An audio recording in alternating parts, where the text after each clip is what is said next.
আপনি আপনার কবিতার বইয়ের নাম ভজহরি সাহা স্ট্রিট, মানে এরকম রাখলেন কেন? এটা নাম কোনো সুনির্দিষ্ট কারণ নাই, মানে এই লেখাগুলো আমি আমি যে রাস্তায় থাকি সেটা হচ্ছে সে রাস্তা, মানে আমার বাসা যেই রাস্তায়, সেই রাস্তাটার নাম হচ্ছে ভজহরি সাহা স্ট্রিট। তো এই বইয়ের কবিতাগুলো এই বাসায় থেকেই লেখা। তো পরবর্তীতে এই জাস্ট রাস্তার নামই আর কি একটা নামকরণ, কোনো ভেবে চিন্তে বা কোনো যে আগে থেকে পূর্ব পরিকল্পনা অনুযায়ী একটা সাবজেক্ট বাছলাম, মানে যেটারে বলে হচ্ছে যে প্ল্যান করে লেখা, ওরকম প্ল্যান করে লেখা না। একটা বিচ্ছিন্ন বিচ্ছিন্ন খণ্ড খণ্ড কবিতা আছে, ওই নির্দিষ্ট ভাষায় লেখা, এই জন্য এই নামটা দেয়া। ও আচ্ছা, মানে কবিতাগুলো লেখার পরে নামটা নির্ধারণ করা হয়েছে না, এরকম তো? কবিতার মধ্যেও দুটো কবিতার মধ্যে এই রাস্তার প্রসঙ্গ আছে। এই রাস্তায় একসময় শহীদুল জহির থাকতেন। তো জাস্ট মনে হলো যে এই নামটা আমি দিতে পারি। কবিতার মধ্যেও প্রসঙ্গক্রমে এই রাস্তার বিষয়টা আছে। হ্যাঁ, এটা হচ্ছে পুরান ঢাকার একটা রাস্তা। আর কি কি ধরনের কবিতা এখানে লিখছেন আপনি? এখানে মানে রোমান্টিক নাকি রাজনৈতিক আপনি এখানে মানে একটা দুইটা প্রেমের কবিতাও আছে এখানে, রাজনৈতিক কবিতা আছে এখানে, আছে হচ্ছে মানে কালচারাল পলিটিক্সের যে বিষয়, সেই বিষয় নিয়ে আছে। এই ধরনের মানে জাস্ট অল্প কিছু কবিতা আছে, মাত্র ২৭টা কবিতা আছে। একটা মানে একটু মানে শেষের একটা কবিতা আছে, সেটা মানে দার্শনিক একটা ভিত্তি দেবার চেষ্টা করছে একটা কবিতায়। আর বাকি কবিতা সব হচ্ছে খুব ন্যারেশন, মানে একদম বর্ণনাধর্মী কবিতা। মানে একদম একটা শুধুমাত্র আছে স্বরবৃত্ত ছন্দে, আর বাকি সব হচ্ছে একদম ন্যারেশন ধর্মী, একদম বর্ণনা। আমি যেভাবে কথা বলি বা আমরা যেভাবে কথা বলি সেরকম আর কি বিষয় আছে। আর আপনার এই কবিতাগুলো কি সবই মানে মানে রিসেন্টলি লেখা হয়েছে নাকি আগেরও আছে? না, আগের কোনো কবিতা এখানে নাই, সব কবিতাগুলোই রিসেন্ট, এই বছর খানেকের মধ্যেই লেখা আর কি। হ্যাঁ, আর 19 সালের মধ্যে লেখা। আর আপনি মানে কবিতা লেখা শুরু করছেন কবে থেকে? আমি কবিতা লেখা শুরু করছি তো ক্লাস 2 থেকে। তো আমার বাবা ছড়া লিখতেন, তো ওইটা দেখে দেখে আর কি তখন লেখা। তো ওইগুলো তো আর কিছু হইতো না। তারপরে ইন্টারমিডিয়েটে তখন আমি এসএসসি ইন্টার, ওই টাইমে আমি ক্রিকেট খেলতাম। তো ওই টাইমে কবিতা লেখা আবার কিছু গ্যাপ গেল, পরে আবার অনার্সে এসে আবার লেখা শুরু করলাম, কিন্তু আমার মনে হয় তখনও হতো না। তো ওই সমস্ত কবিতা আমি ফেলে দিছি। এরপরে হচ্ছে 2011-12 সালের দিকে আমার কাছে মনে হলো যে না, এগুলো প্রকাশযোগ্য। তখন তখন থেকে আর কি আমরা মানে আমার সচেতন ভাবে যদি আমি বলি তাহলে সেটা 11-12 সালের দিক থেকে আর কি আছে। আর এর বাকি আগে যেগুলো ছিল সেগুলো আর আমি রাখি নাই, কারণ এগুলো আমার কাছে মনে হয়েছে এগুলো হয় নাই, বা একদম প্রাথমিক লেভেলে, বা আমি তখন হচ্ছে আমি যেটা বলি যে শিক্ষানবিশ হিসেবে কাজ করতাম তখন। আচ্ছা, আপনি এবার তো একটা বই বের হয়েছে নাকি? না, কবিতার বই একটা, আমার বই বেরিয়েছে 4টা। একটা হচ্ছে স্বপ্ন বিষয়ক একটা বই আছে, ওটার নাম ঘুমন্ত ল্যাবরেটরি 52, এটা বেরিয়েছে হচ্ছে নাগরিক প্রকাশনী থেকে। আর আমি শিশুদের জন্য লিখি, শিশুদের জন্য আমার একটা ছড়ার বই বেরিয়েছে 52 থেকে। আর শিশুদের একটা গল্পের বই বেরিয়েছে সাহস পাবলিকেশনস থেকে। আর কবিতার বইটা এটা 52, হ্যাঁ 52 থেকে বেরিয়েছে। আর ওই বইগুলো নিয়ে কিছু বলেন। ঘুমন্ত ল্যাবরেটরি হচ্ছে যে আমরা এই বইটা একদমই বাংলাতে ব্যতিক্রম। এটা যে আমরা যে রাতে যে স্বপ্ন দেখি, একটা সময় আমি লক্ষ্য করলাম যে আমার স্বপ্নগুলো খুব অদ্ভুত এবং জীবন্ত, মানে খুবই ভয়াবহ স্বপ্ন দেখতাম। তো তখন মনে হলো যে আমি স্বপ্নগুলো লিখে রাখতে পারি। তো রাতে আমি ঘুমানোর সময় আমার মাথার কাছে নোটপ্যাড নিয়ে রাখতাম এবং ঘুম ভাঙার পরে আমি স্বপ্নগুলো লিখতাম। তো যখন আমি এটা লেখা শুরু করলাম তখন আর ওই আগের স্বপ্নগুলো মানে দেখা কমে গেল। তো এইভাবে করতে করতে আমি 34টা স্বপ্ন লিখতে পারলাম। তো 34টা স্বপ্ন লেখার পরে এইগুলোর সঙ্গে আমি একটা আমার স্বপ্ন বিষয়ক আমার একটা পর্যবেক্ষণ হলো যে স্বপ্ন কী এবং কেন কেন দেখি, এর কার্যকারণ কী, বা নানাবিধ বিষয় আসয়। তো সেই বিষয়ে আমি একটা প্রবন্ধ লিখলাম এবং একটা ভূমিকা লিখলাম। তারপরে এই বইয়ের নাম প্রথমে ছিল আনকনসাস আর্থ। তো শব্দটা একটু আনকমন হয়ে যায় এবং মানুষ, আমার কাছে মনে হয় যে এটার সঙ্গে কমিউনিকেট করা একটু টাফ হয়ে যায়। তো তখন আমি এর নাম করলাম যে ঘুমন্ত ল্যাবরেটরি। তো এটা করছে হচ্ছে নাগরিক প্রকাশনী। আর ছড়ার বই তো আগে থেকে ছড়া লিখি, তো ছড়ার একটা বই বেরোইছে। আর বাচ্চাদের একটা ছোট গল্পের, মানে এক গল্পের এক বই, এটা মানে শিশু সাহিত্যে এরকম হয়, এটা করছে সাহস পাবলিকেশনস। এই আর একটা কবিতা। আচ্ছা, আর আপনি যে বললেন স্বপ্নের বইটা লিখছেন, হুম, নামটা কি বললেন? ঘুমন্ত ল্যাবরেটরি। আচ্ছা, ওইটা কি লেখার সময় মানে আপনি যখন লিখছেন মানে নিজে আবার প্রবন্ধ, হুম, তাহলে এরপরে কি আবার দেখছেন যে ওগুলা মানে স্বপ্ন সম্পর্কে যেগুলা বলছে বিজ্ঞানীরা ওই রকম, নাকি আপনি আলাদাভাবে নিজের পার্সপেক্টিভ থেকে লিখছেন? আমি স্বপ্ন বিষয়ক খুব বেশি কিছু পড়ি নাই, কারণ স্বপ্ন বিষয়ক যারা কাজ করছেন, ধরেন ইয়ুং কাজ করছে, বা ফ্রয়েড কাজ করছে, বা ইসলামী কিছু লোকজনও করছে, কিন্তু এগুলো আমি পড়তে চাই না, কারণ এগুলো আমার আসলে আমি হচ্ছে একান্তই আমার পর্যবেক্ষণ কি মানে এর কোনো বৈজ্ঞানিক ভিত্তি বা ধর্মীয় ভিত্তি বা সামাজিক ভিত্তি কী কী আছে এগুলো আমি আসলে দেখতেও চাই না। আমি আমার পর্যবেক্ষণগুলো আমি করার চেষ্টা করছি, এবং এটা আমি মানে পরবর্তীতে আরও আরও নতুন যে পর্যবেক্ষণগুলো আসবে আমি পরবর্তীতে আরও খণ্ড করব, এগুলো এরকম ইচ্ছা আর কি। আপনার প্রথম কবিতাটাই হচ্ছে যে নামটা মানে এরকম নাম মানে স্ল্যাং থাকে কবিতার নামের মধ্যে বা কবিতার মধ্যে, এটা কেন? আচ্ছা, এটা কেন? এটা হচ্ছে যে আমাদের যে বাংলাদেশের মানুষের যে জনজীবন, সেই জীবনের মধ্যে এই শব্দগুলো আছে, কারণ আমি তো কোনো শব্দ বানাই নাই।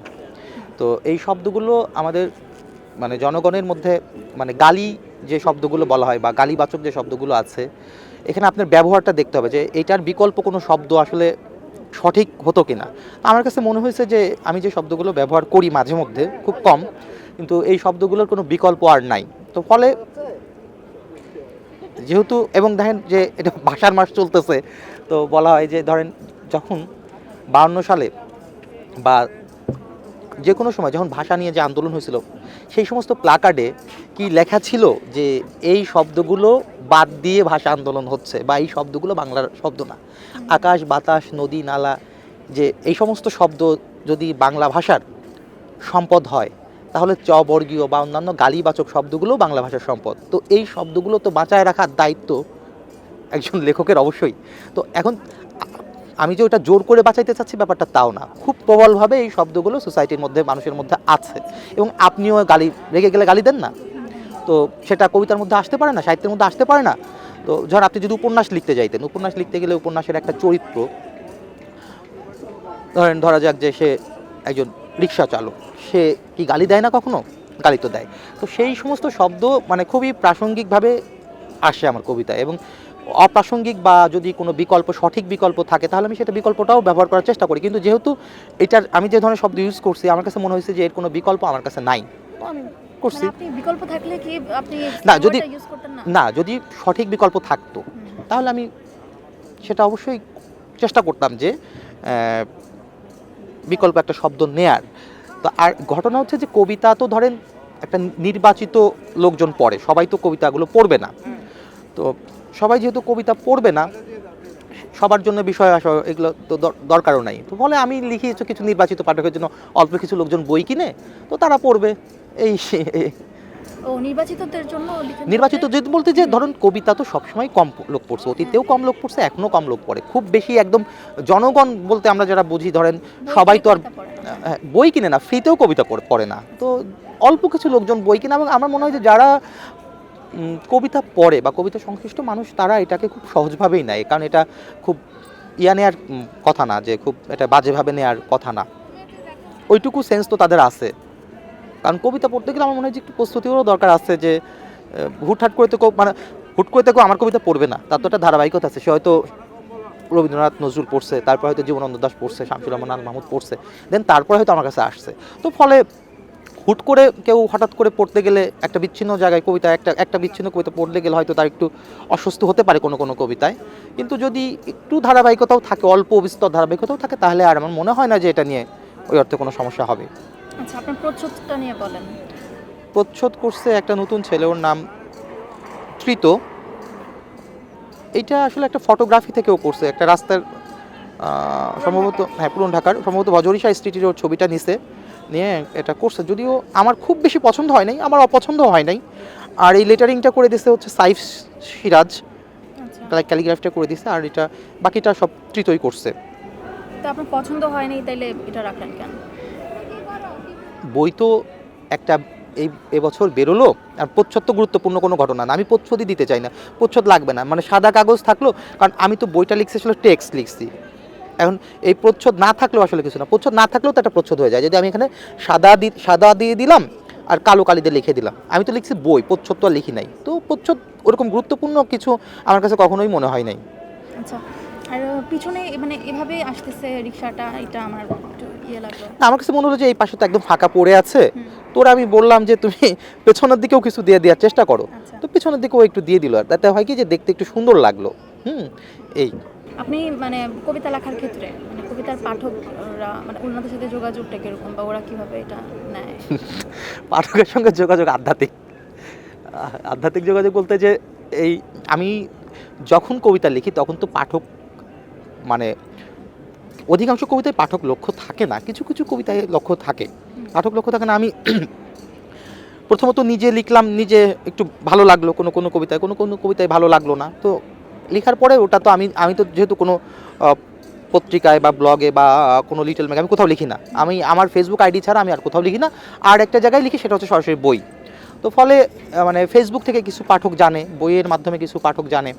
তো পাঠকের চেয়ে প্রথম কথা হচ্ছে যে আমি কবিতার মধ্যে যে ধরনের কাজটা করতে চাইছিলাম, যে প্রচলিত কবিতা না লিখে আমি চাইছিলাম যে আমার নিজের একটা পাঠক তৈরি করা, বা পাঠকের রুচিটাকে যে রুচির মধ্যে আছে সেই রুচির কবিতা না লিখে আমি চাইছিলাম যে আমি নিজস্ব একটা রুচি ক্রিয়েট করলাম এবং নতুন কিছু পাঠক সেখানে এসে যুক্ত হলো, পুরনো পাঠকরা এসে যুক্ত হতে পারে। তো এরকম চাইছিলাম যে একটা পাঠকের রুচি তৈরি করে দেওয়ার চেষ্টা করছিলাম, যে সফল তা না, আমি আমার মতো করে চেষ্টা করতেছি। সফল না এটা, মানে সফল যে না কারণ এটা সফল তো এটা ওইভাবে বলা যাবে না, মানে তবে এটা একটু সফল যে আমি অন্তত কিছু পাঠক তো পেয়েছি, যে আমার বই তো কিছু চলতেছে।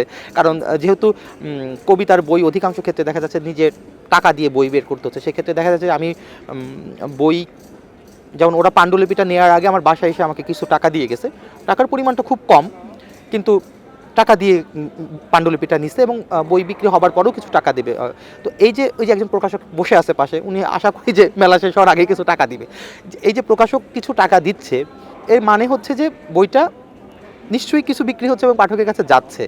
তো ফলে ওই হিসেবে ওই জায়গাটায় বলা যায় যে বই বিক্রির জায়গাটায় আমি সফল বলতে পারি, কিন্তু আর্টে তো আসলে ওই অর্থে সফলতা ব্যর্থতা ওইভাবে বলা যায় না। তো আমি ওইভাবে বলতেও চাই না, আমি বলতেছি যে কিছু পাঠকের কাছে যাচ্ছে।